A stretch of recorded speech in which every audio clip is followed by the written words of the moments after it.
Alright everyone, Astral Commander here, back again with another deck profile for you.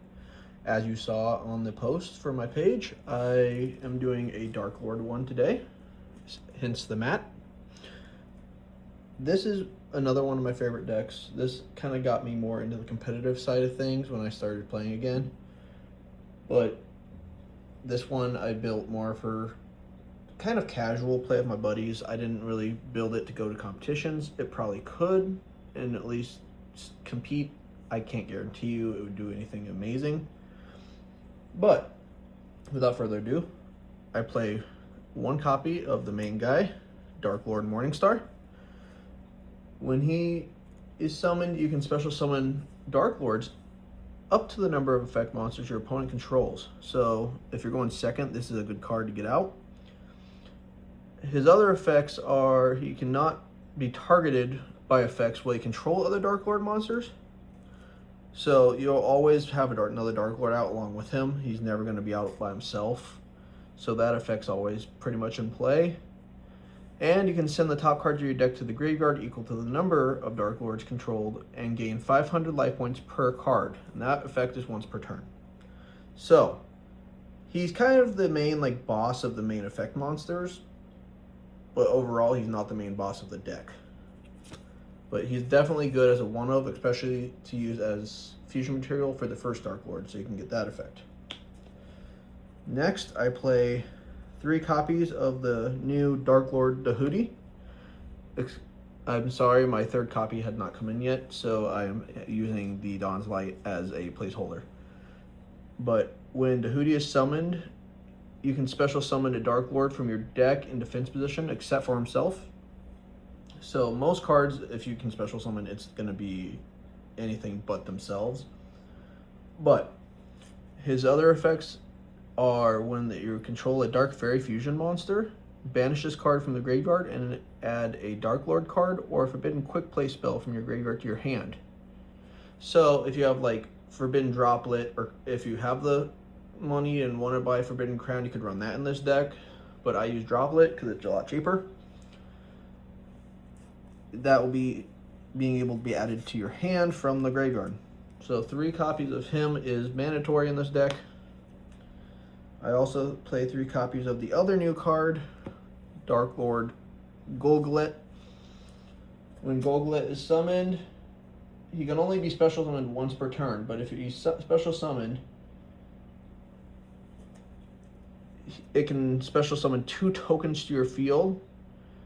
And also, when this card is sent to the graveyard, add a Darklord or Forbidden Quick Play spell from your hand, or to your hand from your deck.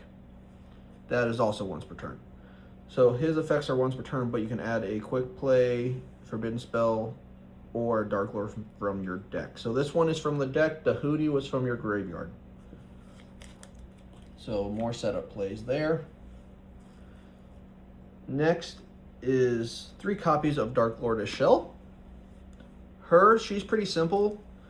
You basically discard 1 card and another Darklord from your hand and draw 2 cards. So that's a pretty simple effect to help get you extra cards, hopefully to find the pieces you need to play. You can also quick play, spend 1,000 life points, and use one of the Darklord spell and trap cards in your graveyard, shuffle it into the deck, and then use its effect as hers. So most Darklords have that effect. Next, I'm playing 2 copies of Indulge Darklord. When summoned, you can take 2 Darklord monsters from your hand or deck with different levels and special summon 1 to your opponent's field in defense position and add the other to your hand. So I play a copy of Ukubak. He's probably the weakest one, but that's normally the one you special summon to your opponent's field, because then you can just add whichever one you need to your hand. You don't have to worry about giving them a strong card. So that is all her effect is. The next one is Darklord Superbia. Superbia is good. He has a very simple effect. Basically, whenever he is summoned back from the graveyard, you can summon another fairy from the graveyard as well, except for himself.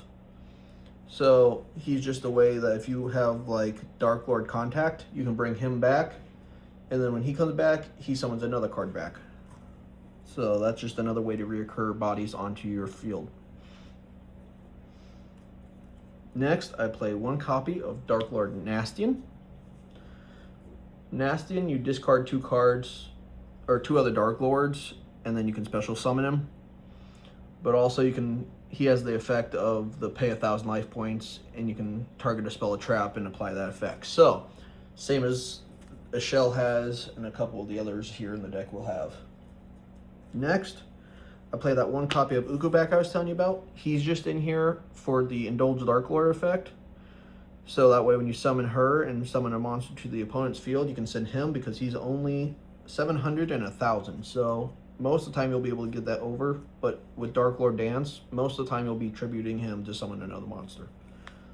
So, if he's summoned, you can send one Darklord card from your deck to the graveyard, but like I said, you really aren't going to be summoning him and getting that effect. Next, kind of moving away from the Darklord monsters now, I have an Darklord Christia. Christia is good because if you have 4 or more fairies in the graveyard, sorry, exactly 4 fairies, my bad, in the graveyard, you can special summon this card from your hand. If summoned this way, add 1 fairy from the graveyard to your hand. Once this card is summoned, neither player can special summon monsters. So if you're going first, set up your board, and then if you're able to drop Christia, I would. Because then when people go second, basically they're restricted to a normal summon unless they can destroy it. So it basically shuts down a lot of boards.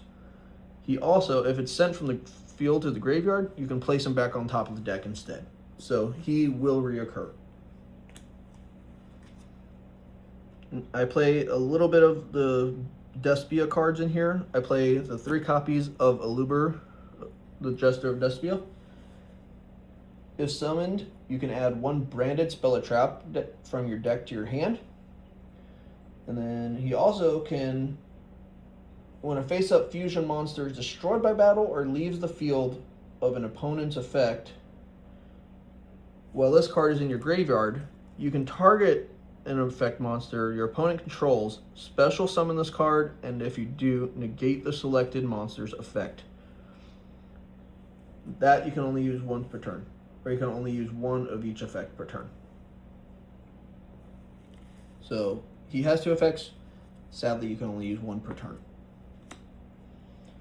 Next, I play 1 copy of Dramaturge of Despia.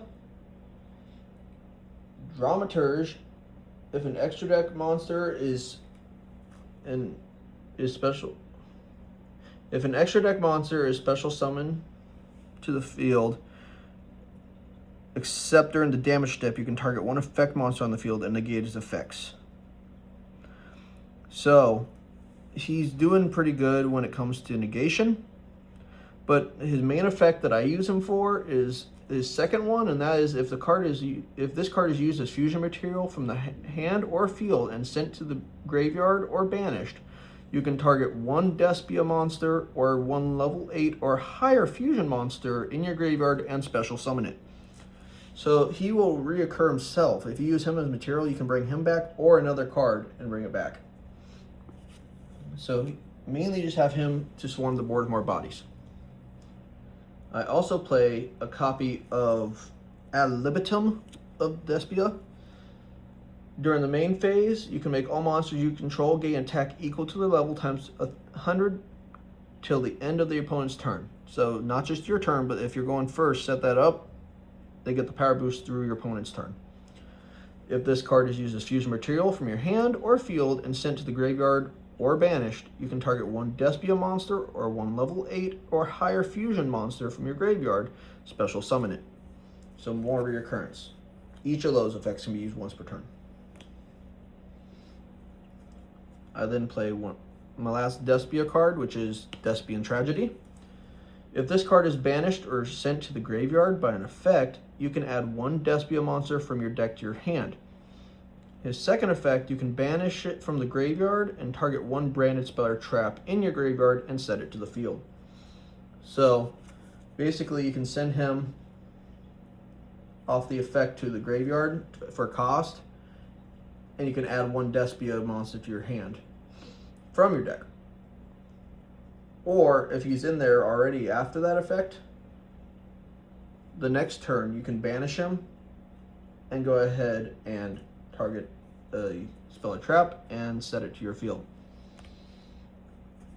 Next, I play a fun little tech card called Dawn Angel Camby. I really don't pay too much attention to her second effect. I mainly use it for the first effect, which is if you control no monsters or only fairy monsters, which that's all we play in this deck, you can special summon this card from the hand. So it's another way to get more bodies out onto the field and swarm the board. And that is it for the monster cards. For spells, I am running 3 copies of Banishment of the Darklord. This card basically searches a Darklord card from your deck, but you can only use one of these per turn. So anything that mentions Darklord in the title of the card, you can add it to your hand. It's not a spell or trap specific or a monster specific. You can add anything. Next, I play 2 copies of the Darklord Contact that I mentioned earlier. This one special summons a Darklord monster from your graveyard in defense position. But once again, you can only use one of these per turn. But a way around using those 2 cards once per turn is using the effect of any of the Darklord monsters, where you can shuffle it back into the deck and use that effect again. Fun little gimmick to get around it. Next, I play 2 of the new Darklord Dance.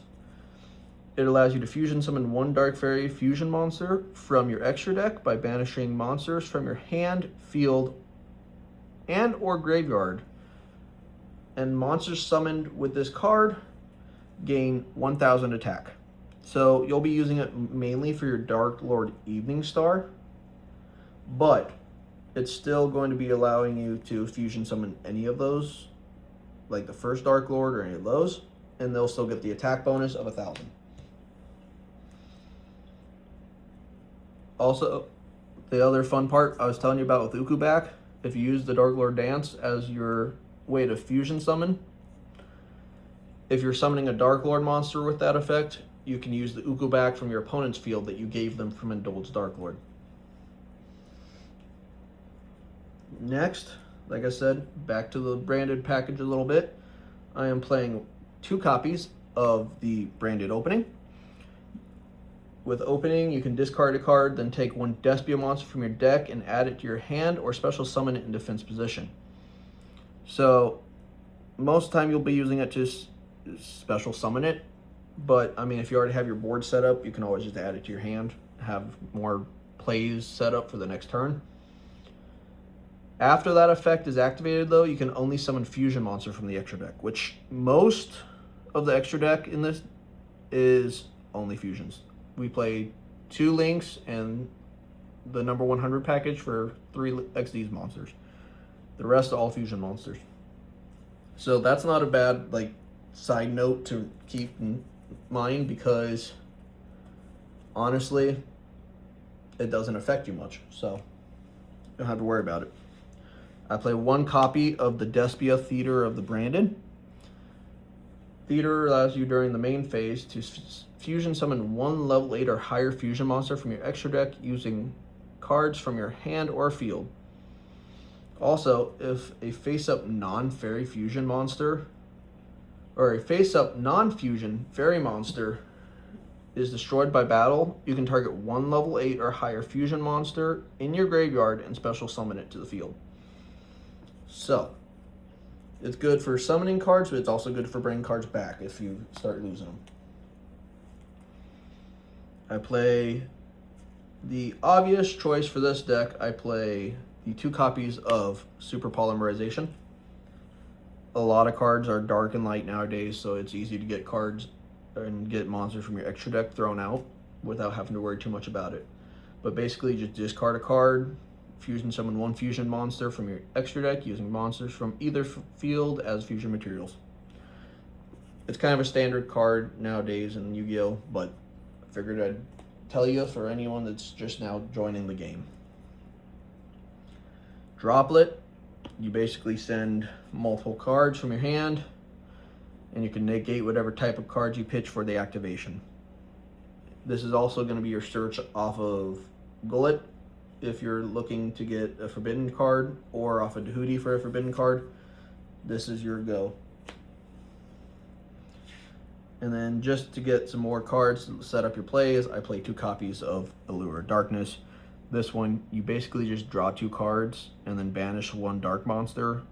Downside is if you don't have any dark monsters in your hand, you're gonna have to ban it or send your entire hand to the graveyard. But 9 times out of 10, you're going to have a dark monster in your hand. And then we only play 2 traps, which are Darklord Enchantment. Basically, you send 1 Darklord monster from your hand or face-up field to the graveyard. Take control of 1 fusion monster your opponent controls until the end phase. Or face-up monster, sorry, not fusion monster. There's a lot of fusing happening in this deck. So this is just good to help take control of face-up monsters so they can't use them against you. And then the last card in the main deck is Darklord Rebellion. Send 1 Darklord monster from your hand or face-up field to the graveyard. Destroy 1 card on the field. So it's just a pop. That's all you have to think about it as, is that card's just to pop a card that you don't need 1 on their field. Now for the extra deck, we are playing 3 copies. I was thinking about 2, but I like 3. 3 copies of the new Darklord Evening Star, because it cannot be targeted by effects. Plus, if this card is fusion summoned, you can set 1 Darklord spell and 1 Darklord trap from your deck. So since I play 3, that's why I put 2 traps in here, because most time you can get both these out in 1 turn. So that allows you to add your trap and your spell and have 2 different targets to go for. And then third, quick effect, he has the same as every other Darklord of pay 1,000 life points, target a Darklord spell or trap card in the graveyard, apply that effect, shuffle it back into the deck. So this was a great support card to come out for this deck. I then play 2 copies of the original boss monster, the first Darklord. This is why we play the copy of Darklord Morningstar in the main deck. The first Darklord cannot, with his effect, you cannot target any fairy monster with card effects, so it protects your entire board at this point. If summoned using Morningstar's material, you can destroy all cards your opponent controls. So if you're going second, it's an amazing way to clear your board. And then during your main phase, you can pay the 1,000 life points and use a spell effect. So that one is great for just destroying the board if you're going second and you need to start fresh. And then play 1 copy of Lucy, the Dusk's Dark. Monsters on the right and left farmost zone, so your very left zone and your very right zone, they cannot be destroyed by card effects. Plus, it can target 1 card your opponent controls. Send 1 fairy or fiend monster from the deck to the graveyard, and if you do, destroy that card. So it's another way to pop more materials or more monsters on your opponent's field. If other cards you control, or if another card you control is destroyed by an effect, you can target 1 card on the field and destroy it. So it's, you literally can have 2 different types of destruction just from 1 card. Plus it protects your cards on the left and right. So most of the time you'll want to summon your Morning Stars or your Evening Stars here, and then put your Lucy on the field wherever you want it. Next, I play 1 copy of Muddragon of the Swamp, because this card is a good super polymerization target. You cannot target this card or monster with the same attribute with effects, which is great because even though he's water, his second effect is a quick effect once per turn. You can declare an attribute and this card becomes that attribute until the end of the turn. So with this deck, you would declare dark, and then all of the dark attributes can't be affected. It's just another way to protect your board. So that's a good way to pop cards on the opponent's board with super poly and then protect your own.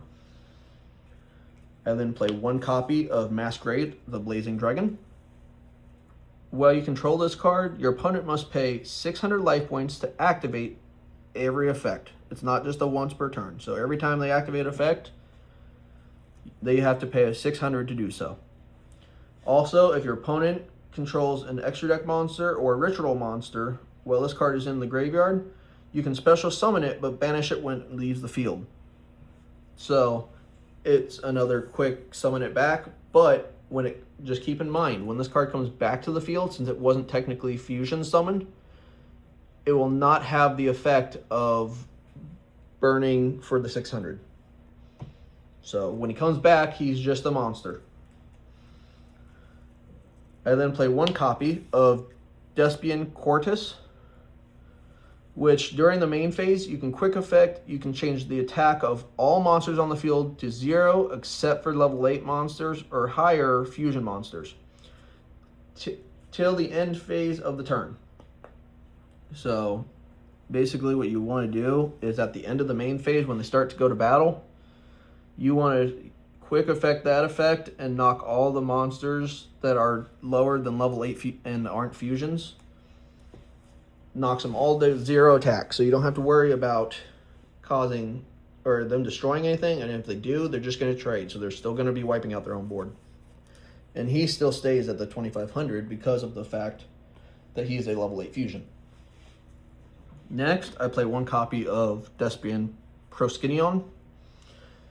During the main phase, quick effect, you can target one ED monster in your opponent's graveyard and banish it or special summon it to your field. So if they have any of their extra deck monsters in their graveyard, if you're going second or this is late game, you can just summon it to your field once per turn with him, have extra power to swing into him. So I threw him in there as just kind of a secondary boss monster to the Darklord cards. Next, I play the number 100 package just for more brute force. You basically summon your Dragublion, and then with his effect, you summon the number 100 Numeron Dragon with the Hope Harbinger as the material for it, detach it, and then he becomes 9,000 and basically just becomes a massive beat stick.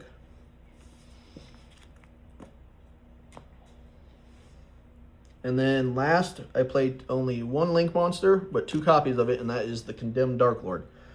Because with the Condemned Darklord, you can tribute summon fairy monsters that require 2 tributes by banishing the monsters from your graveyard instead. That's just the first effect, which is great because a lot of your Darklord monsters require 2 tributes if you can't, for some reason, special summon them. Second, you can discard 1 card, then add 1 Darklord monster from your hand or send it to the graveyard, which is going to be great because that's how you send your Goglet to the graveyard to start activating his effect to add cards from your deck to your hand. Normally, you'll add the Darklord Dance off that effect.